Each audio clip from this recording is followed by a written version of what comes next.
সাভার আশুলিয়ার বাইপেল টানা ৪৮ ঘন্টা অবরোধ, শ্রমিকদের বকেয়া বেতন ও সার্ভিস বেনিফিট সহ ক্ষতিপূরণের দাবি। ২০ কিলোমিটার যানজটে স্থবির হয়ে পড়েছে নবীনগর চন্দ্র মহাসড়ক। আশুলিয়ার বাইপেল থেকে বিস্তারিত জানাচ্ছেন আমাদের প্রতিনিধি কামরুজ্জামান।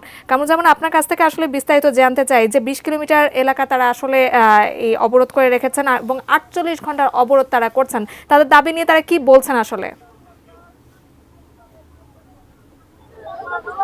আমি এই মুহূর্তে রয়েছি একদম বাইপেলের যেখানে আন্দোলন করছে, চালিয়ে যাচ্ছে শ্রমিকরা, সেখানেই কিন্তু আমি রয়েছি এবং টানা ৪৮ ঘন্টা কিন্তু এখানে ব্যারিকেড রয়েছে।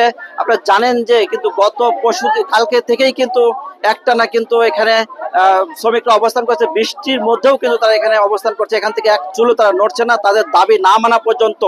একটা বিষয় জানিয়ে রাখি যে ছিল যে ১ মাস আগে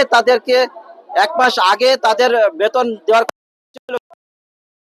তারা নির্ধারিত টাইমে বেতন পরিশোধ না, আন্দোলন শুরু হয়েছে। শিয়া বাটার ও ভিটামিন ই সমৃদ্ধ lily glam beauty soap. Lily, always beautiful.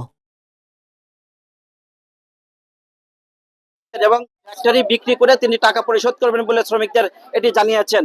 এছাড়াও সকাল থেকেই কিন্তু আপনি জানেন যে এই যানজট কিন্তু লেগেই আছে এবং জনগণের যে দুর্ভোগ, পায়ে হেঁটে আমরা দেখেছি অনেকেই কিন্তু পায়ে হেঁটে চলছে, গন্তব্যস্থানে পৌঁছাচ্ছে। এবং আমরা জানতে পেরেছি যে নবীনগর এবং চন্দ্রা যে মহাসড়ক, এটা কিন্তু যানজটে পরিণত রয়েছে আগে থেকেই। এবং এছাড়াও বাইপেল আবদুল্লাহপুরের রাস্তাটি কিন্তু আগে থেকেই একই চিত্র রয়েছে এখন পর্যন্ত।